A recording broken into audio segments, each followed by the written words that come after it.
Okay, let's dive in. We've got this stack of sources here.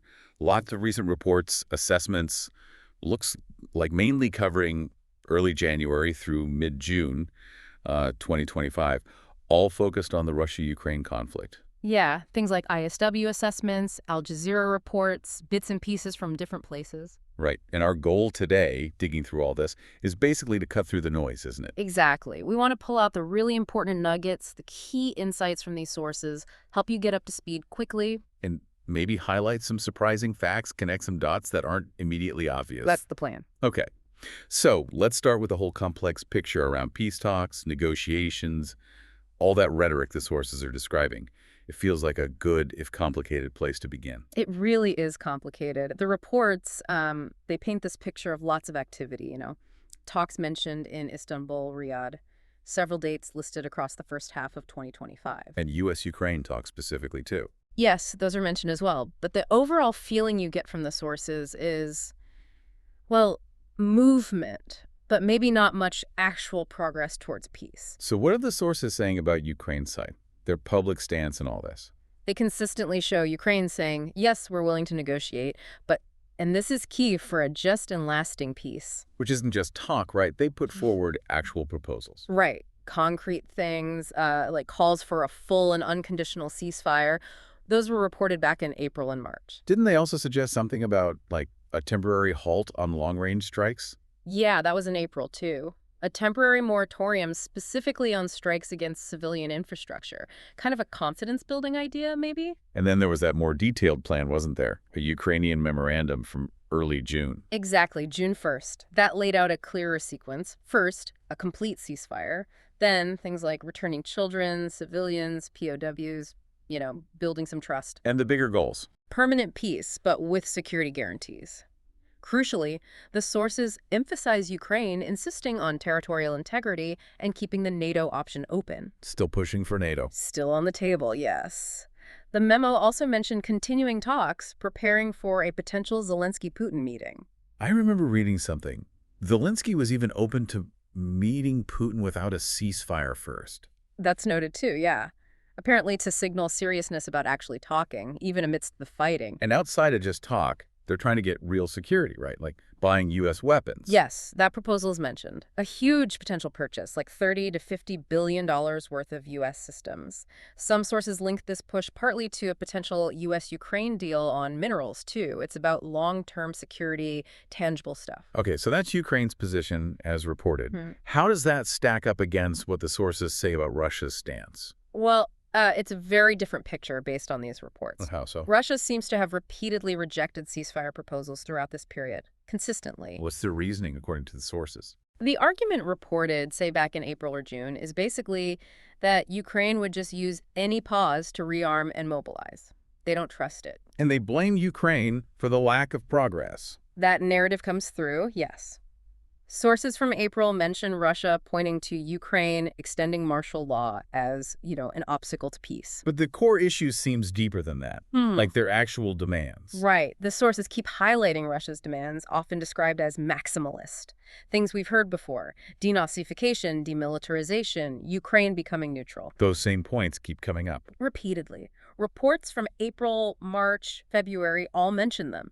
And explicitly, sources noted Russia saying back in March they wouldn't compromise, and even earlier in February that exchanging territory wasn't even up for discussion. And Putin's own language. Yeah. It seems pretty hardline, too. Oh, definitely. The sources point out that after things like those train derailments inside Russia, his rhetoric got harsher, framing Ukraine not just as an opponent, but, for the domestic audience at least, as an illegitimate negotiating partner, even a terrorist organization. Wow. So it almost makes you wonder if their talk about being open to negotiations is, well, genuine. That's an interpretation some sources hint at.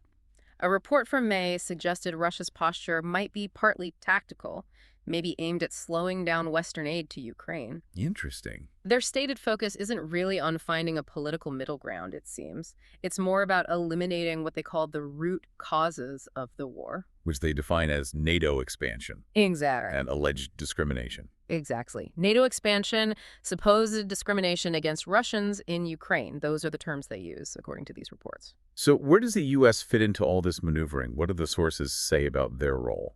Generally, the U.S. position reported as supporting a ceasefire, but framing it as a necessary first step towards something lasting, a sustainable peace. And beyond the ceasefire talk. There's mention of potential U.S. investment, specifically in Ukraine's energy infrastructure, including the Zaporizhzhia plant, which is obviously critical.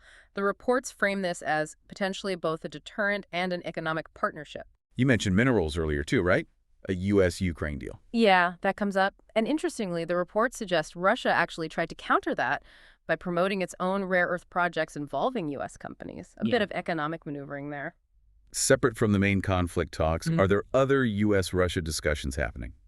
The sources do mention specific talks, like one in Istanbul in April, but those were apparently focused just on normalizing diplomatic missions, embassy stuff, not the ceasefire. And then there was that slightly unusual detail about the U.S. Special Envoy, Witkoff. Ah, yes. One report mentioned him apparently amplifying some Russian demands during an interview. That's what the source claims. And around the same time, February, there were supposedly internal Kremlin instructions telling Russian media how to cover U.S.-Russia contacts to specifically make figures like Donald Trump look good. Okay, so stepping back from all these individual points, what's the big picture takeaway from the sources on the negotiation front? I think the main thing is the sheer gap between them. It's not just disagreement. It's fundamental. Right. Ukraine, based on these reports, is talking about negotiating for peace, but based on sovereignty, territorial integrity. Basically, ending the war while staying Ukraine. While Russia. Russia, meanwhile, keeps rejecting concessions, frames Ukraine as illegitimate, and sticks to these maximalist demands that seem aimed at fundamentally changing what Ukraine is. It suggests the conditions for a traditional negotiated settlement just aren't there, according to these sources. Which makes the fighting on the ground even more critical. Yeah. Let's shift there.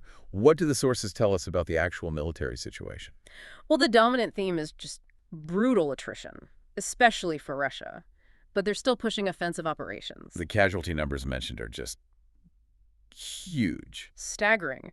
Ukraine apparently reported 177,000 Russian casualties just in 2025, up to the end of May. 177,000. That's the reported figure. And reports looking back at late 2024, cited in February, showed Russia taking over 48,000 casualties in January and another 48,000 in December 2024. Just massive losses.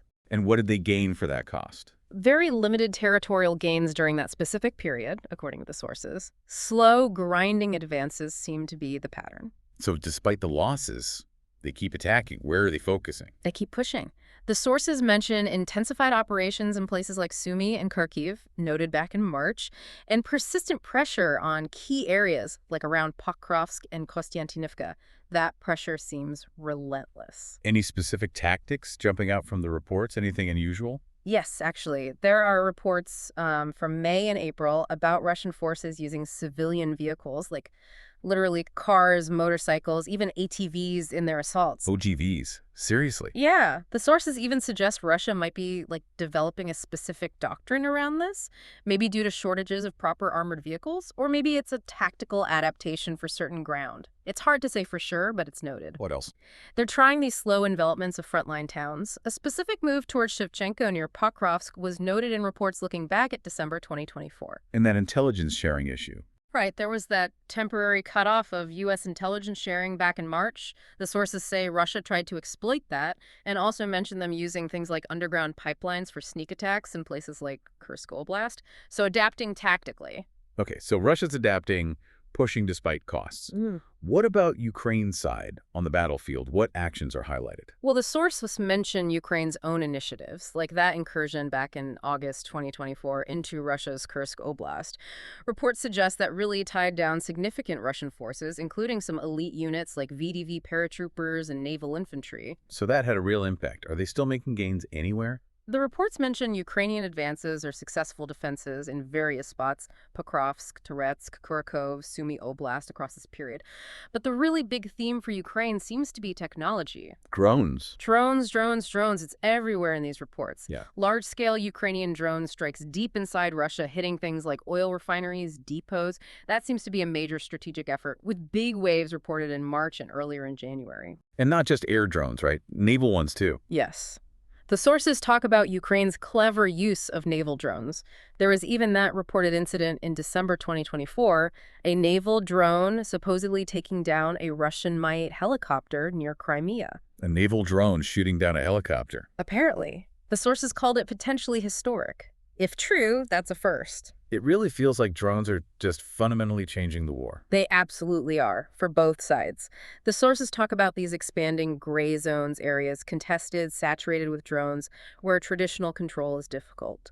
Ukraine, in particular, seems to be leveraging drones very effectively to defend the areas, maybe compensating for other constraints. How are they using them compared to Russia? One interesting point from the sources suggests Ukraine is focusing on integrating drone ops directly with ground units, whereas Russia might be trying a more centralized approach. Different philosophies, maybe. What about Western support during this period? That temporary halt in U.S. aid and intelligence? What impact did the sources say that had? Reports from March clearly indicated that pause hurt Ukraine. It apparently impacted their ability to defend effectively and also to carry out those strikes inside Russia we just talked about. Did Russia manage to exploit it? They tried, according to the sources, attempted to make gains during that window. Though the reports also note the U.S. intelligence sharing did resume relatively quickly after stopping. And other aid kept coming from Europe. Yes, the sources mention various aid packages continuing, a big U.S. one back in December 2024, and ongoing military support from European partners throughout early 2025, plus expanded intelligence sharing from Europe, too. Okay, so here's where it gets really interesting, isn't it? You piece it all together.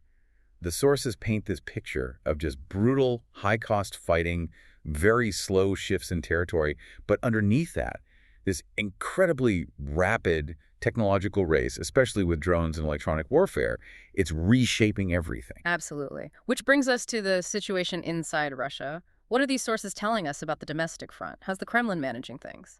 Well, Putin's public messaging, according to these reports, seems really focused on stealing the population for a long war. It's interesting, the sources note he sometimes uses ethnic nationalist themes, other times talks about Russia's multinational identity. But the core message stays the same. Yeah, the anti-Western sentiment, the push to militarize youth, that seems constant. They mention specific programs like Movement of the First and UNARMIA. And using events to reinforce the narrative. Exactly, like those train derailments we mentioned earlier, used domestically to paint Ukraine as a terrorist organization, justifying the whole thing. And the whole neo-Nazi angle, still pushing that, still there. The sources say they use claims like alleged destruction of monuments in Ukraine to feed that narrative back home. It seems geared towards justifying the war as, like, existential for Russia itself. And preparing people to maybe reject peace deals later. Some sources suggest exactly that, sort of preemptively socializing the public for a scenario where Russia rejects a settlement that doesn't meet its maximalist goals, and reports indicate soldiers and the public generally aren't expecting it to end soon anyway. Despite those horrific casualty numbers we talked about, what are the sources saying about Russian mobilization? Are they calling up more reserves? Publicly, no. Officials are quoted claiming they don't need an involuntary call-up, that volunteer recruitment rates are high enough. But Other reports mention specific efforts to incentivize volunteering, even trying to recruit medically unfit soldiers. And alongside that, there are persistent reports about struggles to actually replace the losses they're taking. So there's a bit of a contradiction there, suggesting maybe some internal pressure they aren't admitting. what about other things happening in Russian society and politics? The sources touch on a few interesting points, like Ramzan Kadyrov, the Chechen leader, publicly saying he wanted to resign back in May. Really, Kadyrov. Yeah. The sources highlight how important he is for keeping stability in the North Caucasus, and importantly, that only Putin could actually approve his resignation. It underlines his sort of unique, powerful position. And I saw something about migration policy changing. Yes, in February, they brought in a new, much more restrictive migration system. The analysis in the sources suggests this might be more about appeasing, xenophobic, ultra-nationalist voices within Russia than actually solving any labor shortage problems. It seems like controlling information is still a huge priority, too. Oh, absolutely. There was legislation noted from late 2024 that basically equates breaking censorship laws with extremism and terrorism. It's a way to enforce ideological control without technically having a state ideology, which the Constitution bans. Clever, in a way. And Roskomnadzor, the media watchdog, was reportedly testing their sovereign internet system, especially in ethnic minority regions, all about controlling the information flow. Any signs of internal political shifts or crackdowns? Well, the sources mention the detention of the former governor of Kursk, Smirnov, and his deputy back in April. This happened months after Putin had already replaced him. Moves like that can hint at internal power struggles or maybe anti-corruption efforts. It's often hard to tell from the outside. And the awful situation with Ukrainian children. Oh. The sources are still covering that. Yes, tragically. The reports continue to emphasize the forced deportation and what they call re-education of Ukrainian children. And crucially, the sources mention evidence being presented that directly links this policy to Putin and other very senior Russian officials. It's not random, it's state-directed. What about the economy? How's that picture looking according to these reports? Well, Putin was publicly blaming the central bank for inflation late last year while insisting the economy was stable. But the military spending. that's the big thing. The sources note a huge chunk of the 2025 budget, one figure mentioned, was 41% going to defense. That raises obvious questions about the impact on social programs and just how sustainable that level of spending is long term. Plus the lost gas revenue. Yeah, the end of gas transit through Ukraine is estimated to cost Russia something like $6 billion a year in lost revenue. That adds up. So pulling it all together, the sources paint this picture of a Kremlin really digging in for the long haul, prioritizing control at home, managing key figures like Kadyrov, shaping public opinion, gearing the economy for war, even with the huge human and growing economic costs. Which logically leads us to how Russia's dealing with the rest of the world. How are its international relationships looking based on these sources? Well, the reports really emphasize the deepening ties with a few key partners, China, North Korea, and Iran. These seem crucial. Let's take China first. What's new there? The sources noted a sort of change, an inflection in rhetoric after Putin and Xi met in May. Their joint statement apparently referenced Putin's war aims more directly, plus reports of Chinese military officials actually visiting the front lines in Ukraine. Wow. And even some reports, though maybe less confirmed, of Chinese nationals fighting there. And on the economic side, Russia partnering with China on strategic stuff like rare earth minerals. Okay, so China ties deepening. What about North Korea? Some pretty wild reports there, right? Yeah, some surprising details. Reports from February mentioned North Korean troops actually fighting in Kursk Oblast inside Russia.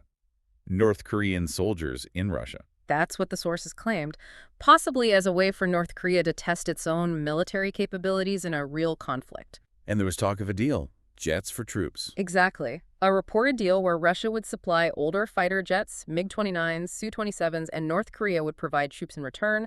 Other reports mentioned potential exchanges of drone and missile tech for troops, too. And their missiles used by Russia are getting better. The sources noted improved accuracy in North Korean missiles Russia has used. It really suggests this deepening quid pro quo military relationship, driven by mutual needs. And Iran. Still a key supplier. Very much so. The reports indicate ongoing and deepening military cooperation. After earlier missile deliveries, sources in May mentioned plans for Iran to send more short-range ballistic missile launchers. This is on top of the drones. Right. That builds on the long-standing arrangement for Iran supplying drones and even licensing their production inside Russia. The military ties seem solid. Okay, shifting closer to Russia's borders. What about former Soviet neighbors? How are those relationships playing out? Well, Belarus is still firmly in Russia's camp. They signed a new Union States Security Treaty late last year. And there were even discussions mentioned about potentially putting those new Oreshnik ballistic missiles in Belarus under that agreement. But not everyone is staying close. What about Armenia? Armenia is interesting. The sources point to growing tensions there. Armenia is actively strengthening ties with the West, like the U.S., launching a strategic partnership commission in January. They're even talking about maybe seeking EU membership. And Russia's not happy about that. No. The Kremlin is reportedly criticizing Armenia and putting pressure on them. It shows the strain in relationships when countries in the region try to look westward. The sources also flagged a couple of specific international incidents, that plane crash. Yes. The Azerbaijan Airlines crash in Kazakhstan back in December 2024. The strong suggestion from the sources is that Russian air defense likely shot it down accidentally. And the fallout. Azerbaijan seemed pretty unhappy with Russia's explanation and handling of it. It suggests that incident put a strain on relations, even between nominal partners. And there was the ship sinking, too, the Ursa Major. Right, that Russian cargo ship sinking in the Mediterranean, also in December 2024. The sources hinted it might have been diverted for secret military supply runs, possibly related to Syria and Libya. It points to Russia's continued, sometimes covert activities in other theaters. And briefly, Russia stands towards Europe generally. Still hostile. Very much so, according to these reports. Russia keeps framing any European effort to boost defense as a threat, and the rhetoric, especially against the Baltic states, has apparently intensified. And that assessment about Russia potentially attacking NATO. Yeah, Lithuania's intelligence assessment back in March suggested Russia could potentially manage a limited campaign against NATO within 3-5 years. Some analysts cited in the sources see that as consistent with Russia's overall aggressive posture, even if it's a future possibility. So this raises a big question, doesn't it? You look at all these connections relying on North Korea and Iran for weapons, managing tricky relationships with neighbors like Armenia, dealing with fallout from incidents like the plane crash, confronting Europe. How does all this fit together? How does it shape Russia's ability to actually keep this war going and project power?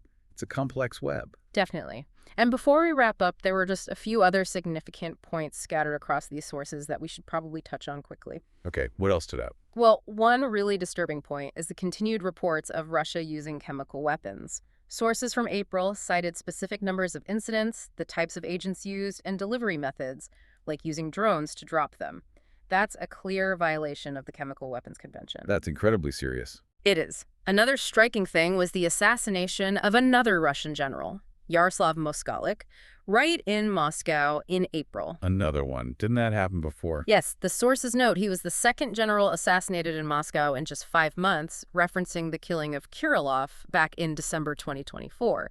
That kind of thing hints at potential internal security problems or maybe factional struggles reaching a deadly level. What about the humanitarian situation? Any updates there? There was an update from OCHA, that's the UN Humanitarian Office, from May 2025.